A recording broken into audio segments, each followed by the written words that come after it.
نحمده ونصلي على رسوله الكريم أما بعد فأعوذ بالله من الشيطان الرجيم بسم الله الرحمن الرحيم رب اشرح لي صدري ويسر لي أمري واحلل عقدة من لساني يفقهوا قولي۔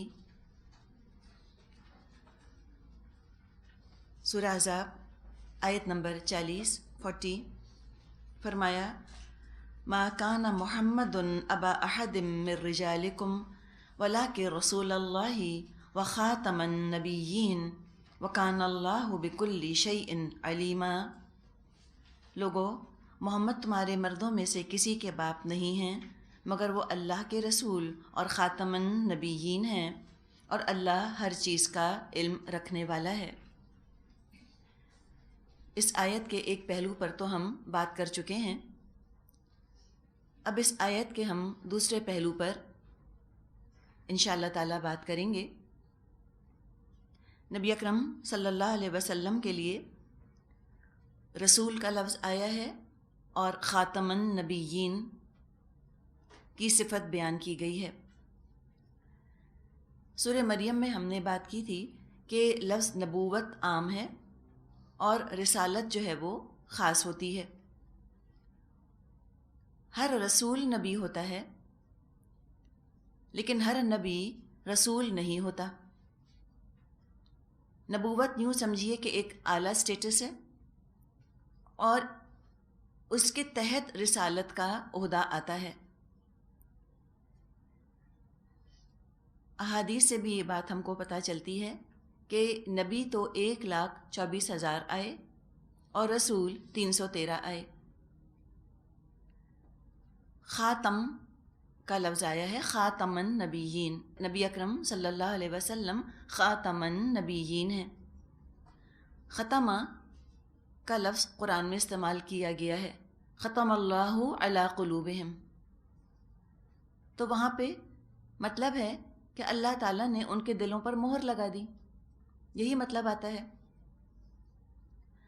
تو ختم کا مطلب ہوتا ہے مہر لگا دینا، سیل کر دینا، اس طرح مہر لگانا کہ اس کو بند کر دینا۔ یعنی کوئی بھی یہ مطلب تو نہیں لیتا ختم اللہ علی قلوبہم کا کہ اللہ تعالیٰ نے ان کے دلوں پر مہر تصدیق ثبت کر دی ہے، سیل آف اپروول لگا دی ہے۔ کبھی کسی نے یہ مطلب لیا؟ کبھی نہ لیا، آج تک نہ لیا۔ مطلب ہے سیل کر دینا،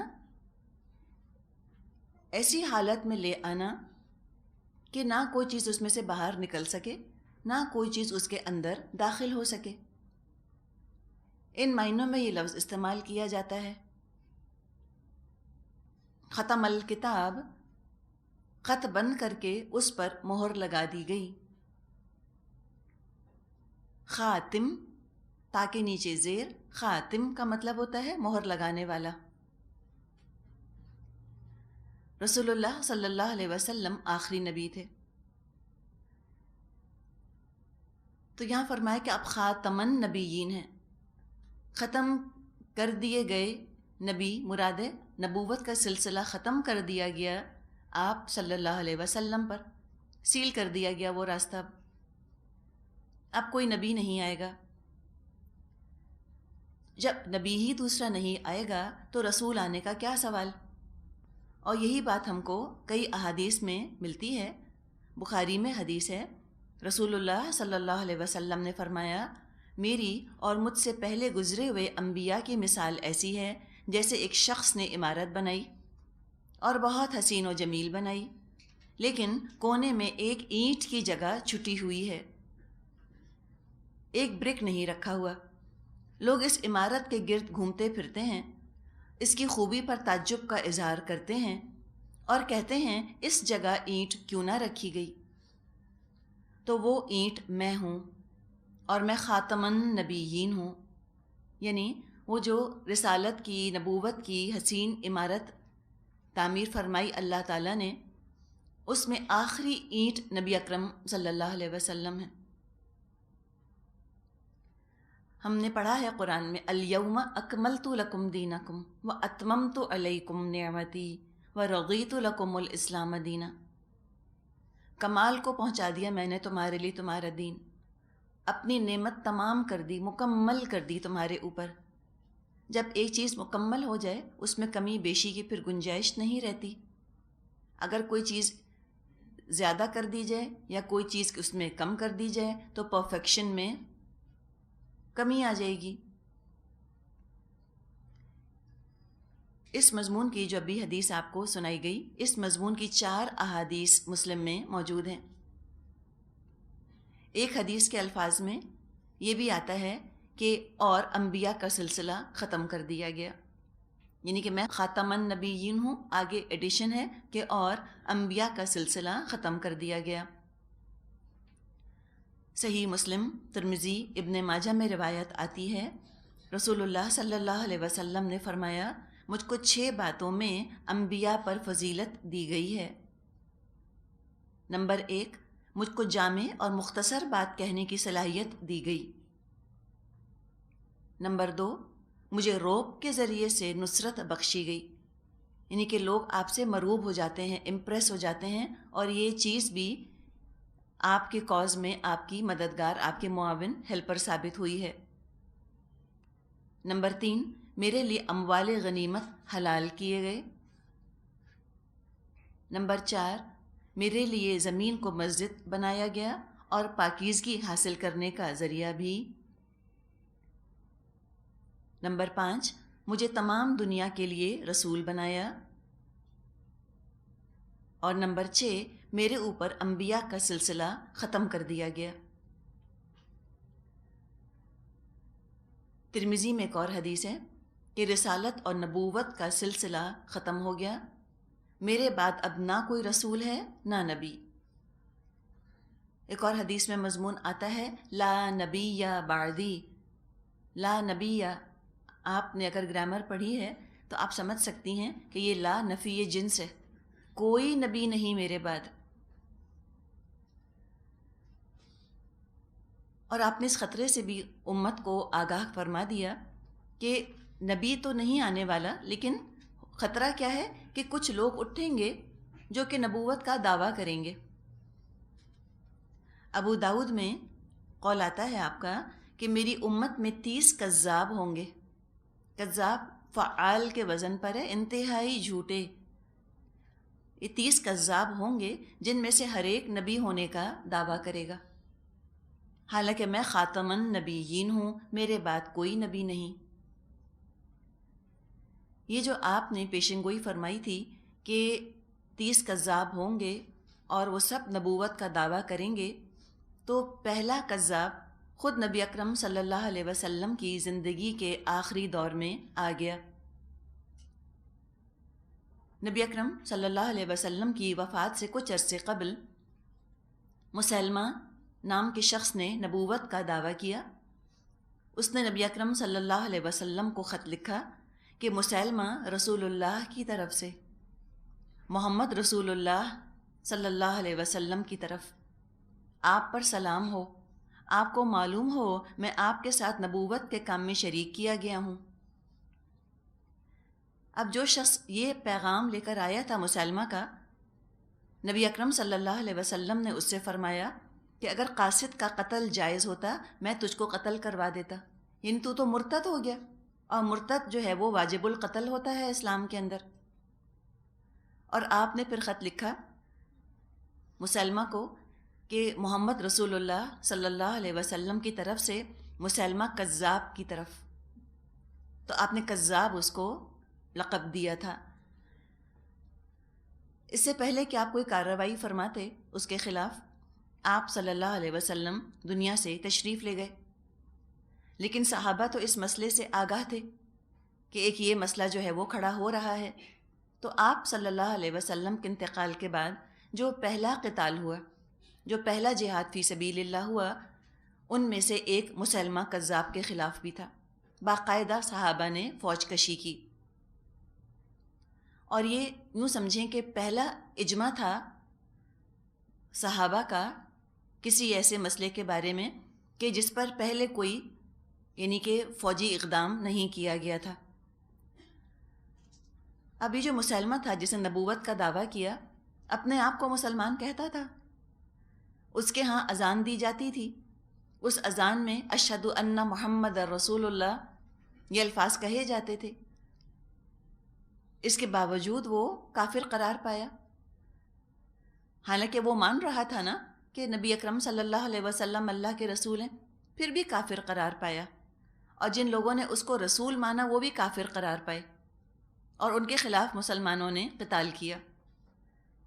تو اس سے ہم کو یہ بات پتہ چلتی ہے کہ ایک کلمہ پڑھنے والا شخص اگر اسلام کے بنیادی عقائد میں سے کسی ایک کا بھی انکار کر دے تو پھر وہ کلمہ پڑھنے کے باوجود مسلمان نہیں رہتا۔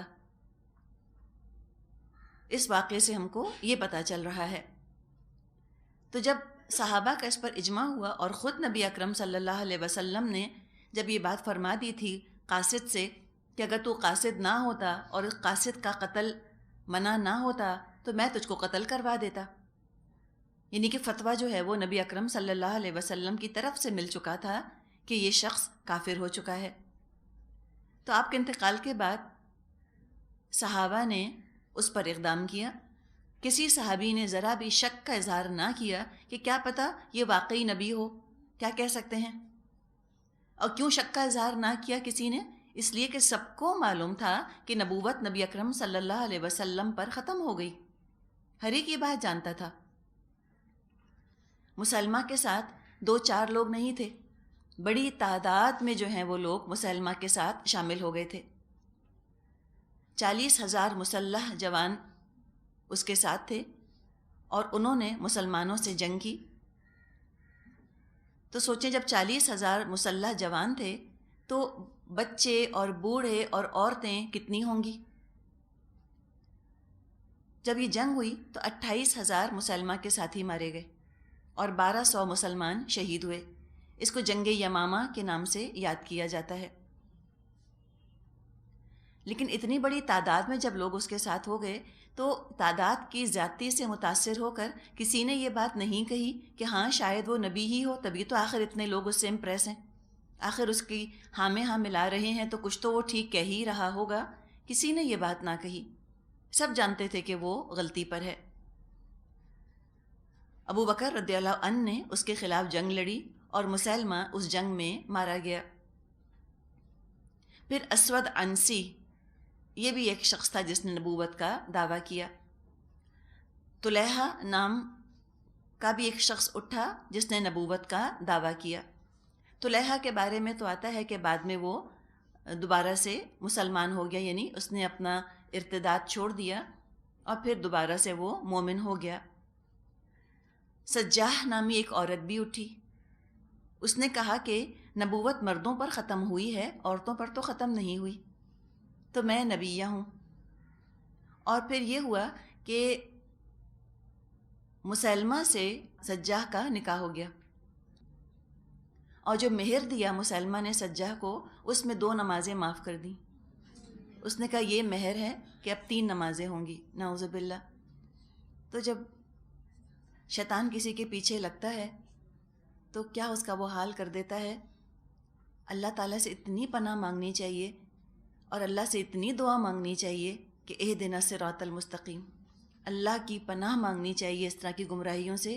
اب دیکھیں اچھے خاصے مسلمان تھے نا، کیا ان کو دماغ میں سودا سمایا کہ سب مرتد ہو گئے اتنے سارے؟ تو آج ہم ہدایت پر ہیں، ہم کچھ نہیں کہہ سکتے کل ہمارا کیا حال ہوگا، ہم کل کس حال میں ہوں گے۔ کسی انسان کی شعلہ بیانی، کوئی اس کا انداز بیان کرنے کا، کوئی سحر انگیز شخصیت، کچھ تو ہوگا نا مسلمہ میں، کوئی کرزمہ ہوگا نا اس کے اندر، تبھی تو لوگ اس کے پیچھے چلے۔ ایسا آرڈنری معمولی انسان ہوتا لوگ کہتے پتہ نہیں کیا ہذیان بک رہا ہے، کوئی اس کے پیچھے نہ جاتا۔ تو جہاں ہدایت دینے والوں کی شخصیات بہت پرکشش ہوا کرتی تھیں انبیاء کی، وہاں گمراہ کرنے والوں کی شخصیات بھی یاد رکھی بہت پرکشش ہوا کرتی تھیں۔ وہ ایسے کوئی آرڈنری قسم کے لوگ نہیں ہوتے تھے کہ معمولی قسم کے لوگ تھے اور کوئی ان کی اہمیت ہی نہ تھی معاشرے کے اندر، کچھ نہ کچھ ان کے اندر ہوتی تھی چیز۔ اور یہ جو شخصیت کا سحر ہوتا ہے، کیرزمیٹک پرسنالٹیز ہوتی ہیں، یہ شیطان کو پسند بھی بہت ہیں۔ شیطان تو چاہتا ہے کسی طرح ان پر میں قبضہ کر لوں، اس لیے کہ یہ لوگوں پر اثر ڈال سکتے ہیں، یہ لوگوں پر انفلوئنس ڈال سکتے ہیں، لوگوں کو انفلوئنس کر سکتے ہیں۔ تو جنگ یمامہ میں بہت سارے مسلمان جو ہیں وہ شہید ہوئے، ان میں سے کئی حفاظ تھے. روایات میں آتا ہے کہ 70 حفاظ تھے اس کے اندر. اور جنگ یمامہ کے بعد یہ مسلمانوں کے اندر خاص طور پہ عمر رضی اللہ عنہ کو یہ فکر پڑ گئی کہ اس طرح اگر حفاظ شہید ہوتے رہے تو قرآن تو پھر مٹ جائے گا. تو اس کے بعد پھر قرآن کو جمع کرنے کی فکر جو ہے وہ صحابہ نے شروع کی. تو یہ تو کچھ لوگ تھے جو کہ صحابہ کے دور کے تھے، ان کے ساتھ نمٹا گیا. خلیفہ عبد الملک بن مروان کے عہد میں حارث نام کے ایک شخص نے نبوت کا دعویٰ کیا. خلیفہ نے علماء وقت کے متفقہ فیصلے پر اس کو قتل کیا. یعنی اس کو بھی یہ پتہ تھا کہ جو نبوت کا دعویٰ کرے وہ مرتد ہے اور مرتد کی سزا قتل ہے، تو اس کو قتل کروا دیا گیا. ہارون الرشید کے عہد خلافت میں ایک شخص نے کہا کہ میں نوح علیہ السلام ہوں، کیونکہ ان کے 1000 سال کے ہونے میں 50 سال کم رہ گئے تھے، اب میں وہ 50 سال پورے کرنے آیا ہوں. تو مرتد ہونے کے جرم میں اس کی بھی گردن مار دی گئی. علماء یہ بات کہتے ہیں کہ کوئی شخص نبوت کا دعویٰ کرنے والے سے اگر یہ کہتا ہے کہ تم نبوت کا ثبوت پیش کرو تو اس نے بھی کفر کیا. پوچھا بھی کیوں کہ تم نبوت کا ثبوت پیش کرو، جب نبی ہونا ہی نہیں تو ثبوت مانگنا تو بیکار ہے. تو مختلف ادوار میں ایسے لوگ پیدا ہوتے رہے جب تک اسلام مضبوط تھا، اسلام کی حکومت تھی، اس وقت تک مسلمان خلیفہ ایسے لوگوں سے نمٹتے رہے. اور نمٹنے کا طریقہ یہ ہوا کرتا تھا کہ پہلے تو ان کو تائب ہونے کی دعوت دی جاتی تھی، تم توبہ کر لو، تم اپنا یہ دعویٰ چھوڑ دو. اور اگر وہ تائب نہ ہوتا تھا تو اس کو قتل کروا دیا جاتا تھا. موجودہ زمانے سے مراد ہے پچھلی صدی. اس میں 2 اشخاص پیدا ہوئے، ایک ذرا دیر میں یعنی کہ 60s 70s میں، اور ایک ذرا پہلے یعنی کہ ارلی 20th سینچری میں. پہلے ہم اس کی بات کرتے ہیں جو کہ 1960s میں ہوا. قصہ چونکہ اس کا مختصر ہے. اس شخص کا نام تھا ڈاکٹر رشاد خلیفہ. ڈاکٹر رشاد خلیفہ پہلے تو اس نے نمبرز کے ذریعے کچھ قرآن کو بیان کرنے کی کوشش کی. اس نے کہا کہ قرآن کا ایک نیومیریکل کوڈ ہے، اور جو حروف مقطعات ہیں ان کا کوئی نمبر اس نے بیان کیا کہ یہ دراصل ہر آیت کا کوڈ ہے. مثال کے طور پہ الف لام میم اگر ہے تو ہر صورت میں جس کے شروع میں الف لام میم الفاظ آئے ہیں اس میں الف لام اور میم 19 کے ملٹیپل میں آیا ہوگا. تو اس نے کہا یہ تو کوڈ ہے قرآن کا. پھر کیا ہوا، سورہ توبہ کی 2 آیات اس کے کوڈ کے حساب سے نہ بیٹھیں، تو اس نے کہا کہ نہیں، یہ تو بعد میں ان کا اضافہ کیا گیا ہے، اور سورہ توبہ کی وہ آیات اس نے اپنے مصحف سے نکلوا دیں. پھر رفتہ رفتہ گمراہی اس کی اور بڑھی، اور بالآخر اس نے رسالت کا دعویٰ کیا. کسی شخص نے اس کو قتل کر دیا، رشاد خلیفہ کو. ایک شخص جو کہ اٹھا یعنی کہ late 19th century early 20th century میں، یہ ہندوستان میں اٹھا، اور اس شخص کا نام غلام احمد تھا، اور یہ قادیان ایک جگہ کا نام ہے، قادیان کا رہنے والا تھا. یعنی شروعات اس طرح سے نہیں کی، لیکن یہ بات کا دعویٰ ہے. شروعات کیسے ہوئی ابھی ہم اس پر آتے ہیں. اس نے دعویٰ یہ کیا کہ میں آدم ہوں، میں شیس ہوں، میں نوح ہوں، میں ابراہیم ہوں، میں اسحاق ہوں، میں اسماعیل ہوں، میں یعقوب ہوں، میں موسیٰ ہوں، میں داؤد ہوں، میں عیسیٰ ہوں، اور ذلی طور پر محمد اور احمد ہوں. اب دیکھیں، ایسا دعویٰ کرنے والا صحیح الدماغ تو نہیں ہو سکتا. ہو سکتا ہے اس کے دماغ میں فطور ہو. چلو اس کا معاملہ تو ہو سکتا ہے کہ کوئی مشتبہ ہو. ان کا کیا حال ہے کہ جو اس پر ایمان لے، ان کے دماغ کا ہم کیا کہیں. ایک آدمی پاگل ہو سکتا ہے، ہزاروں لاکھوں تو پاگل نہیں ہو سکتے. تو ایک پاگل کے اوپر ایمان لانا یہ تو خود لوگوں کے سوچنے کا مقام ہے کہ انہوں نے یہ کیا کام کیا. ایسا دعویٰ کرنے والا. اب پاگل ہم کس سینس میں کہہ رہے ہیں؟ برائی کے سینس میں نہیں، ایکسکیوز کے سینس میں، ہمدردی کے سینس میں، کہ ہو سکتا ہے اس کا دماغی توازن درست نہ ہو کہ اس نے یہ دعویٰ کیا ہو ہو سکتا ہے کہ جانتے بوجھتے اس نے یہ دعویٰ نہ کیا ہو،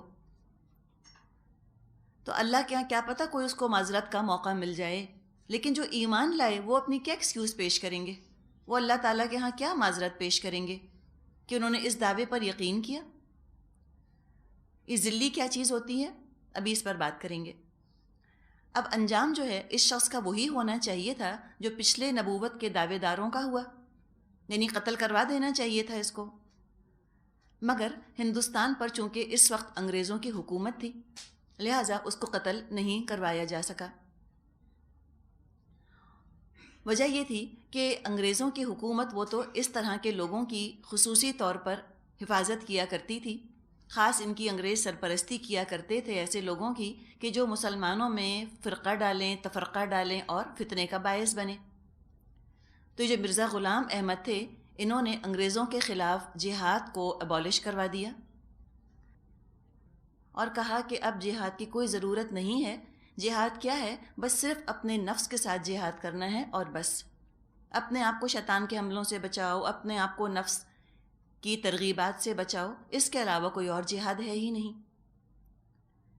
اور انہوں نے جہاد کا معاملہ مسلمانوں میں سے ختم کرنے کی کوشش کی. یہ تو عین انگریزوں کی پسند کا معاملہ تھا.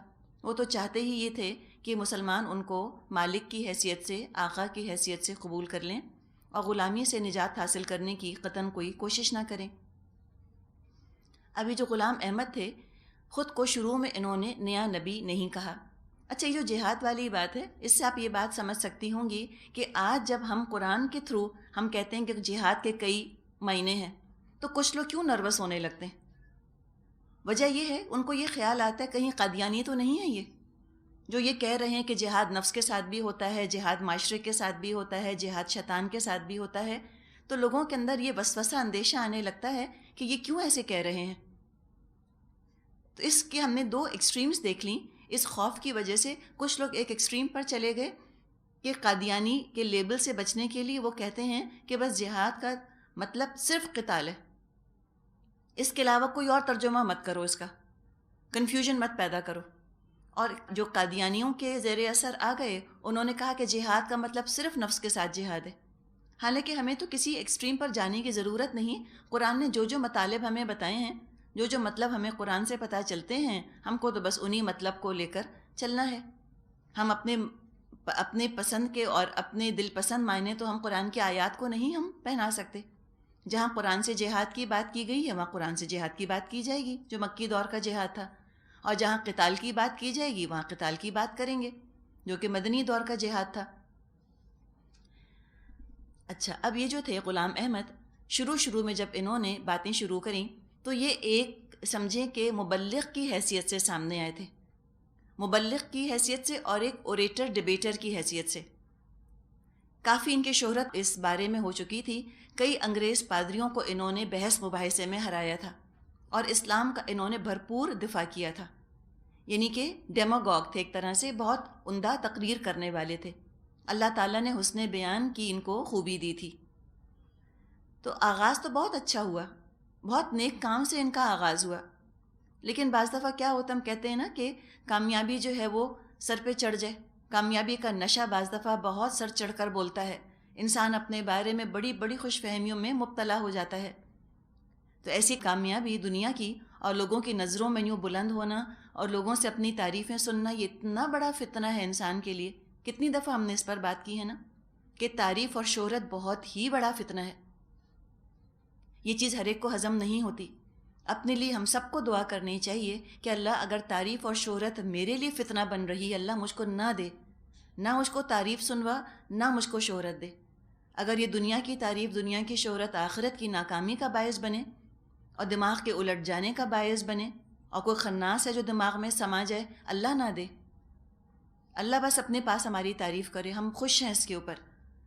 اور اگر یہ تعریف اور شہرت دنیا کی میرے لیے فتنہ نہیں بنتی، اسلام کے لیے فائدہ مند بنتی ہے، الحمدللہ، اللہ راضی رہتا ہے، الحمدللہ. تو ان کی بہت تعریف ہوئی، ان کی بہت شہرت ہوئی. کئی عیسائی پادریوں کو انہوں نے ایک طرح سے بحث کے میدان میں شکست دے دی، تو ان کا چرچا ہو گیا، ان کا شہرہ ہو گیا. پھر رفتہ رفتہ انہوں نے یہ بات کہنی شروع کی کہ رسول اللہ صلی اللہ علیہ وسلم خاتم النبیین ہیں، اس کو مانا کرتے تھے یہ شروع میں، اپنے آپ کو نبی نہیں کہتے تھے۔ پھر یہ کہا انہوں نے رفتہ رفتہ کہ اگر کوئی شخص خود کو بالکل نبی اکرم صلی اللہ علیہ وسلم کی سنت پر چلائے اور مکمل طور پہ خود کو گناہوں سے پاک کر لے تو وہ ایک بے داغ اسپاٹ لیس آئینہ بن جاتا ہے، بے داغ اسپاٹ لیس مرر بن جاتا ہے، آئینہ بن جاتا ہے، جس میں نبی اکرم صلی اللہ علیہ وسلم کا کامل عکس، پرفیکٹ ریفلیکشن اور ان کا کامل سایہ، ان کا شیڈو نظر آنے لگتا ہے۔ تو ذل کہتے ہیں نا سائے کو، شیڈو کو، تو ذلی نبی جو کہا انہوں نے کہ میں ایک نبی ہوں، کس طرح؟ جیسے کہ نبی اکرم صلی اللہ علیہ وسلم کا سایہ تھا۔ تو دعویٰ کیا کہ میں نیا نبی نہیں ہوں، نبوت کا دعویٰ جب انہوں نے شروع کیا تو یہ کہا کہ میں نیا نبی نہیں ہوں، بلکہ میں رسول اور نبی ہوں با اعتبار ذلیت کاملہ، با اعتبار ذلیت کاملہ، the perfect shadow of the prophet. تو جیسے شیڈو ہوتا ہے، اور شیڈو کیسا ہوتا ہے؟ ایگزیکٹ ویسا ہی ہوتا ہے جیسا کہ وہ انسان ہوتا ہے، تو اسی طرح کا میں سایہ ہوں نبی اکرم صلی اللہ علیہ وسلم کا۔ ایسے انسان کا سایہ ہوتا ہے، ایسے نبوت کا سایہ ہوتا ہے، نبوت کا شیڈو ہوتا ہے۔ تو میں ذلی نبی ہوں، پرفیکٹ شیڈو ہوں۔ اور کہا کہ میں وہ آئینہ ہوں جس میں محمدی شکل اور محمدی نبوت کا کامل انعکاس ہے، کہ میں ایسے مرر کی طرح ہوں جس میں نبی اکرم صلی اللہ علیہ وسلم کی شکل اور آپ کی نبوت ریفلیکٹ ہو رہی ہے۔ تو آپ نے دیکھا یہ باتیں عام انسان تو نہیں کر سکتا، جس کا نارمل آئی کیو ہے وہ تو ایسی باتیں اس کو تو نہیں سوجھیں گی کبھی بھی۔ ہمیں اور آپ کو کبھی خیال آیا ایسی باتوں کا؟ ہم تو سوچ بھی نہیں سکتے۔ یہ تو کوئی انتہائی ذہین ہوگا جو ایسی باتیں سوچ سکتا ہو، اور اس طرح وہ الفاظ کا چکر چلا سکتا ہو، الفاظ کا الٹ پھیر کر سکتا ہو۔ تو آپ دیکھیں یہ عقل بھی پھر کتنا بڑا فتنہ ہے نا۔ یہ شیطان کے ہتھے اگر چڑھ گئی، اگر نور نکل گیا، اللہ کا تقویٰ نکل گیا عقل میں سے، کیسی عیار ہو جاتی ہے پھر یہ، کیسی مکار اور چالاک ہو جاتی ہے پھر یہ عقل، پھر کیسی کیسی باتیں سجھاتی ہے۔ تو انہوں نے شروع میں خود کو ذلی نبی کہا، بائی ورچیو آف ریفلیکشن میں نبی ہوں، اور یہی کہتے رہے شروع میں کہ نہیں، محمد جو ہے وہی خاتم النبیین ہیں، محمد ہی ہیں صلی اللہ علیہ وسلم خاتم النبیین، اور خود کو نیا نبی نہیں کہا میں تو ان کا سلسلہ ہوں ایک۔ اچھا، اب کیا کیا آگے؟ خاتم کا ترجمہ سیل آف اپروول کے طور پہ کرنا شروع کیا۔ اب یہ دیکھیں یہ مانوی تحریف، خاتم کا ترجمہ کیا سیل آف اپروول، اور خاتم جو ہے وہ انگوٹھی کو بھی کہا جاتا ہے، رنگ کو۔ تو کہا انہوں نے کہ رسول اللہ صلی اللہ علیہ وسلم کس معنی میں خاتم النبیین ہیں؟ اس معنی میں ہیں کہ اللہ نے ان کو مہر دے دی ہے، اللہ نے ان کو ایک سیل دے دی ہے، اور نبی اکرم صلی اللہ علیہ وسلم کے پاس وہ سیل، وہ مہر موجود ہے، وہ جس پر وہ سیل لگا دیں وہ نبی بن سکتا ہے۔ جس کے اوپر انہوں نے سیل آف اپروول لگا دی وہ نبی بن جائے گا۔ مراد کیا تھی ان کی؟ کہ یہ جو خود ہیں حضرت، یہ ایسے کامل ہیں کہ ان پر نبی اکرم صلی اللہ علیہ وسلم نے آ کر مہر نبوت ثبت فرما دی، ان پر سیل آف پروفٹ ہوڈ لگا دی، تو لہٰذا یہ جو ہیں یہ نبی بن گئے ہیں۔ سوچنے کی بات یہ ہے کہ اسلام کی ابتدا سے لے کر اور مرزا صاحب کی پیدائش تک کسی اور نے رسول صلی اللہ علیہ وسلم کا ایسا کامل اتباع نہ کیا کہ جس کے اوپر مہر لگا کر نبی اکرم صلی اللہ علیہ وسلم اس کو نبی بنا دیتے۔ نہ ابو بکر صدیق ایسے تھے، نہ عمر فاروق ایسے تھے، نہ عثمان غنی ایسے تھے، نہ علی مرتضیٰ رضی اللہ عنہم ایسے تھے کہ ایسا کامل اتباع کرتے وہ نبی اکرم صلی اللہ علیہ وسلم کا کہ آپ ان کو نبی بنا دیتے۔ یہ خود عجیب بات، اور دوسرے یہ کہ نبی اور رسول بنانے کا اختیار اللہ تعالیٰ نے کسی انسان کو دیا ہی نہیں، نہ پہلے کسی نبی کو دیا، نہ نبی اکرم صلی اللہ علیہ وسلم کو۔ یہ لوگ تو خود اپنے اختیار سے نبی نہ بنے، اللہ نے بنایا، تو یہ تو کامل اللہ کا اختیار ہے، جس کو چاہے نبی اور رسول وہ بنایا کرتا تھا۔ اللہ تعالیٰ نے فرمایا ہے قرآن میں، اللہ اعلم حیث یجعل رسالتہ، اللہ خوب جانتا ہے اپنی رسالت وہ کہاں رکھے. کسی کو اللہ نے اختیار نہیں دیا. جبریل امین کو بھی یہ اختیار نہیں دیا گیا کہ آپ کسی کو پسند کر کے اس کو رسول بنا دیجیے.